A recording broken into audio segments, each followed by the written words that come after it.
Tonight, the powerful winter blast, snow, ice, and freezing temperatures sending early winter shockwaves through much of the country. Heavy snow pounding parts of the East Coast, cars and trucks spinning out, hundreds of crashes reported. This semi-truck left in pieces after being hit by a train. And the brutal cold freezing out the South, beachgoers bundling in Florida, and frozen iguanas falling from trees. More drastic cuts at the nation's airports. More than 1,000 flights canceled again today. And the warning, it could get much worse if the government doesn't reopen.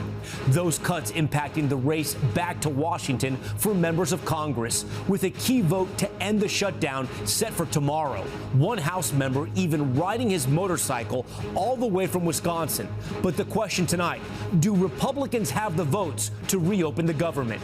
Show of force, the Pentagon's largest aircraft carrier arrives in the Latin American region. Richard Engel on the ground in Colombia, with the fishermen now more worried about taking their boats into the water.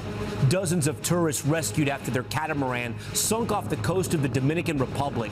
Life preservers thrown to save passengers stranded at sea. The president's controversial proposal: could a 50-year mortgage help more Americans afford homes? We crunch the numbers. Massive bridge collapse, a landslide sending rocks hurtling down, crushing a bridge just months after it opened. The terrifying moments a tram hurtles past stops because of a dozing conductor. And on this Veterans Day, the World War II vet reminding us all of the power of service for both country and community. Nightly News starts right now. This is NBC Nightly News with Tom Yamas. And good evening. Winter is still weeks away, but for millions of Americans, it felt like it came barreling in today. A massive system pushing its way east, bringing dangerous ice, powerful winds, and the first snow of the season for so many. Several inches pouring down. Look at this in places like Massachusetts, Ohio, and West Virginia. Cars and trucks skidding off the road. Hundreds of crashes reported in the last 36 hours. This semi-truck in Indiana, look at this, left in pieces and caked in snow after it was hit by a train. And even in the South, beachgoers had to bundle up. The temperature's so cold, it paralyzed some of Florida's iguanas, causing them to fall out of trees. And it wasn't just the cold. Dangerous wind grounded flights today at busy airports, already facing staffing crunches and cancellations because of the shutdown. Emily Aketa is tracking it all tonight, and she starts us off. An early blast of winter barreling east today, dumping up to 2 inches of snow an hour near Lake Erie and making for dangerous roadway conditions. Car after car skidded off an interstate in Vermont, while state troopers in Indiana reported hundreds of calls for assistance from stranded drivers on Monday alone. A stuck semi-truck was left in pieces after it was hit by a train. Residents in parts of West Virginia, Pennsylvania, and New York now digging out from 8+ inches of snow, paired with powerful wind gusts. The early season wintry weather mixing with fall foliage across the region. New York City saw its first flakes of the season, and the cold even extending into the south. These flurries in Myrtle Beach are the earliest on record. And here's an unusual sight: beachgoers bundling up in the Sunshine State. It's real cold. That's why I have my blanket. It hasn't been this cold this early across Southwest Florida in nearly 60 years, where temperatures dropped from the 80s on Sunday into the 30s today. He's just kind of like frozen in time. A sign of weather whiplash, cold-stunned iguanas falling from trees. They'll revive once the weather warms up. You actually saw the iguana fall out of the tree? Yeah, it almost looked like a broken branch. And I saw something falling, and then I heard this like thump. As much of the U.S. gets its first taste of winter. All right, we hope those iguanas wake back up. Emily Aketa joins us now from New York. And those wind gusts tonight making it feel even worse out there, Emily? Tom, that's right. Wind gusts top 40 miles an hour in parts of New York, Philadelphia, near D.C., further exacerbating flight delays in several airports. But this cold snap will be short-lived. It's expected to approach 60 degrees this weekend here in New York, Tom. All right, we look forward to that. Emily, thank you. Wind isn't the only thing causing problems at the airports. The FAA cut 6% of flights today because of the government shutdown. In all, more than 1,200 flights were canceled across the country. Here's Tom Costello. Tonight, a warning from the Trump administration. Airline cancellations could jump this weekend, and Thanksgiving travel could be at risk if the House doesn't agree to reopen the government this week. You may find airlines that stop flying. Transportation Secretary Sean Duffy says aviation risk levels have risen during the shutdown. We've seen incursions on runways. We've seen loss of separation in the airspace, and we've seen heightened complaints by pilots of the communication they're having with air traffic controllers. The FAA ordered airlines to cancel 6% of flights today, more than 1,200 flights, though ATC staffing levels have improved. The 40 busiest airports the most affected, from New York to Chicago, Atlanta to San Francisco. I am going on hour 11 in San Juan Airport in Puerto Rico. I will never travel again. If I travel again, I will drive, because I don't trust any airports. The airlines expect to carry 31 million people over Thanksgiving, but tonight they're warning airlines' reduced flight schedules cannot immediately bounce back to full capacity right after the government reopens. The president threatened to dock the pay for controllers who've not come to work, writing, "You didn't step up to help the USA," as fear of another shutdown next year looms. They're going to make different choices of how can I do this career, how long can I last, and that stress and pressure isn't going to be relieved. All right, with that, Tom joins us now live from Reagan National Airport. Tom, we just heard it there in your story. When the government reopens, when it comes to flying in this country, it's not going to be like they're just going to flip a switch. Not at all. The airlines are saying it will take a couple of days to resume normal operations once they get the green light from the FAA. By the way, air traffic controllers will get 70% of their back pay within 48 hours, the rest of it within a week or so. Tom? All right, Tom Costello for us. Tom, we thank you.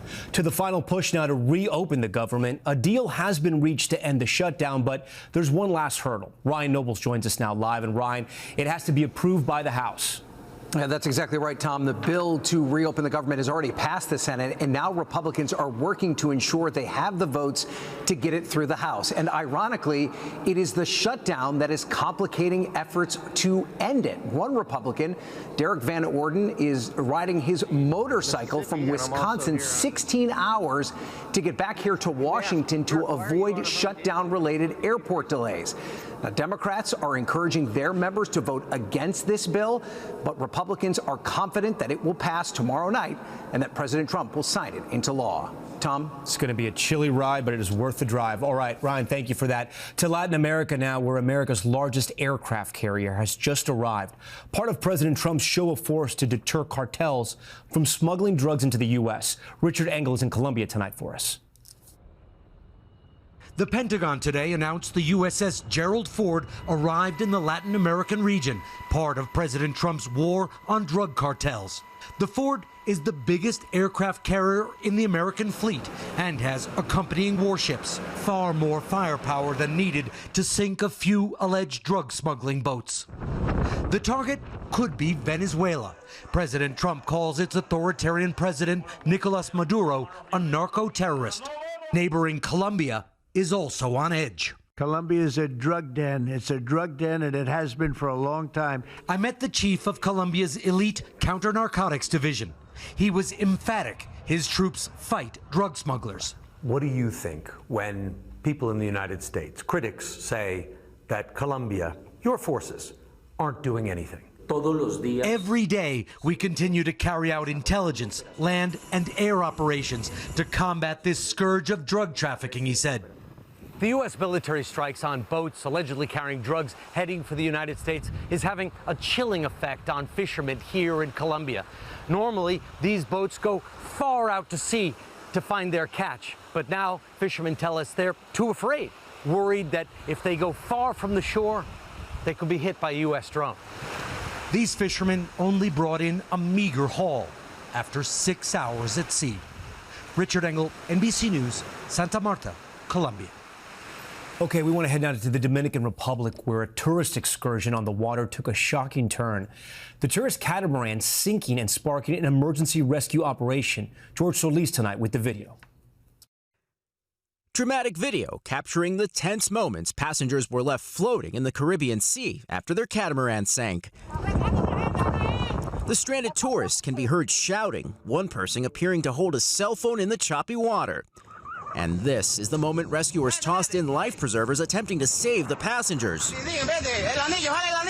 The life preserver is heard as someone is pulled out of the water. This photo capturing people floating before they were rescued. Authorities say tourists from a German cruise line went on a catamaran contracted by the cruise company. The excursion, just off the coast of the Dominican Republic, took an unexpected turn on Sunday. The vessel, named Boca de Yuma, collided with an unknown object in the ocean and began taking on water, according to officials. Part of the 40-foot vessel seen here before mostly disappearing into Samana Bay, a tourist hotspot. In a statement to NBC News, the cruise company saying in part the rescue of the guests was the top priority and that they'll work with the authorities during the investigation.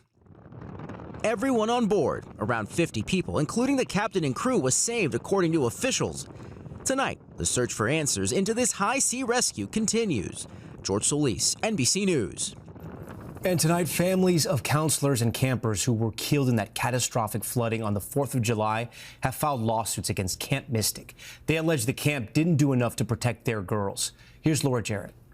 They've become known as Heaven's 27, the young campers and counselors who died at Camp Mystic as floodwaters ravaged Central Texas last summer. Now, more than a dozen of those victims' families have sued, including the parents of 9-year-old Ellen Gedden. I want her to be remembered as sweet and kind and joyful. The Geddens and others alleging the camp and its longtime owners prioritize profits over safety, refusing to relocate cabins in dangerous flood-prone areas. If someone had said this camp is located somewhere that is known as Flash Flood Alley, I would never have sent my kid there. The families laying out a disturbing timeline beginning at 1:14 a.m. on July 4th, when the National Weather Service issued a life-threatening flash flooding warning.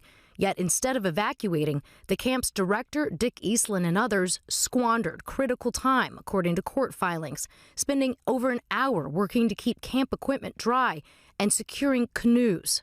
That's atrocious. You move the girls first. This picture from 3:26 a.m. showing some campers fleeing to a nearby rec house. But the lawsuits say other counselors and campers were told to stay in their cabins, even as the floodwaters rose. Eastland later killed in the flood as he tried to drive campers to safety. An attorney for the camp saying in a statement they intend to prove the sudden surge of floodwaters far exceeded any previous flood in the area by several magnitudes, and that no adequate warning systems existed in the area. Camp Mystic plans to reopen one of its sister sites this summer. Laura Jarrett, NBC News. Tonight we have an inside look at a remarkable new AI technology to help with translation for police out on the beat. And now we've learned ICE is interested in using it for federal law enforcement. Julia Ainsley shows us how it works. Serious crimes, you're still Tonight, new translation technology out on the beat. Joliet, Illinois police using the latest AI tech, allowing officers to translate conversations on their body cameras. Seeing people when they know that they're understood, you see their faces light up. Since June, police here have translated over 23 different languages in 1,800 conversations, all with this device made by Axon. This body cam footage showing officers using it to get critical information in Vietnamese to solve a missing persons case. You said the last time you saw your daughter was last Thursday, right? We stopped by a store to test it out. What do you sell here in your store? It translates my question to Ivan. Nosotros vendemos productos colombianos. And his answer. We sell Colombian products. Okay, Colombian products. Very cool. Here in Joliet, where the population is nearly 35% Hispanic, officers here say they don't know how they did their jobs before they had this device. The remarkable device could help federal law enforcement, too. ICE eyeing this AI technology to help officers in cities like nearby Chicago and around the country, after leaders at ICE's training academy say they canceled a 5-week Spanish class in an effort to speed up hiring. It looks like we cut out 5 weeks, but we didn't really, because we replaced it with something else in the field that is actually so much more efficient. But DHS officials tell NBC News ICE has not yet allocated new funding to purchase the translation devices. And a Joliet lieutenant telling us as helpful as the technology is, it won't work in every case. For something serious like a homicide, armed robbery, or sexual assault type case, you're still going to need that Spanish-speaking officer. Tonight, ICE tells us those Spanish classes have been replaced with robust translation and interpretation services that cover multiple languages. But they did not tell us what those services are. Tom? Okay, Julia Ainsley. Julia, thank you. We're back in 60 seconds with President Trump floating a major shakeup to the housing market, a 50-year mortgage. But would it save you money in the long run? We crunch the numbers next. All right, we are back now with President Trump's controversial new idea to help with housing affordability, a 50-year mortgage. It comes on the heels of a report from the National Association of Realtors saying the age of the typical new home buyer is now at an all-time high of 40 years old. Brian Chung is here now. And Brian, walk our viewers through how a 50-year mortgage would work. Yeah, Tom, mortgage brokers are telling me this might help a few buyers here and there. There is no question, however, that home affordability is worse now than it used to be. The median home is now over $120,000 more than it was 10 years ago, with a 30-year mortgage rate at 6.3%, more than 2 points higher. Now, the idea here is stretching the debt of that home over 50 years instead of 30 years. So in other words, smaller monthly payments over a longer period of time. But there are some hurdles to this. The law may not allow the government to guarantee these type of mortgages. Some within the GOP don't like this, and experts say it overlooks the lack of housing supply as kind of the main affordability problem here. Okay, but if this does become an option, walk us through the math. How crunch the numbers for us. Yeah, if you'll forgive me for doing a little bit of math on the nightly news here. But again, what we're talking about here is at 6.3% on a $410,000 home at 30 years. That would be $2,288 per month. That would be $200 more than you would get on a 50-year mortgage at $2,029 per month. Now, if you talk about what's going to happen with regards to the overall length of the overall mortgage, well, at a 50-year mortgage, you could be paying almost $400,000 more over that period of time because, again, at a 30-year mortgage, you're paying that over a shorter period of time. That is a huge difference, Tom. All right, Brian Chung for us. Brian, we appreciate that. We are back in a moment with the conductor on this commuter train accused of dozing at the wheel as they take a dangerous curve. What happened to her? Next. Welcome back. Take a look at this stunning bridge collapse caught on camera. Watch the bridge just completely buckle and tumble into the valley below after being hit by a landslide. The bridge sending up a massive plume of dust and debris. According to Chinese state media, it had recently been completed along a national highway. No one was injured.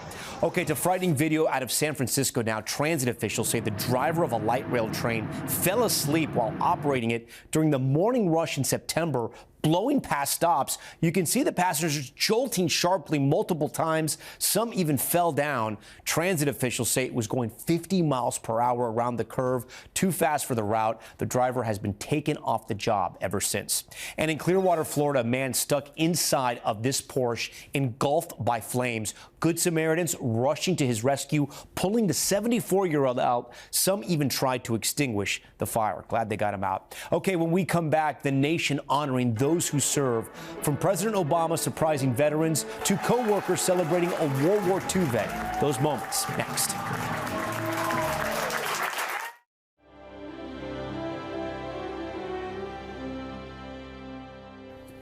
Across America today, tributes to the men and women who have protected this country day in and day out. Streets became parade routes to pay tribute to their sacrifice. President Trump dedicating a wreath at Arlington National Cemetery, and President Obama surprising an honor flight of Vietnam and Korean War veterans from Wisconsin.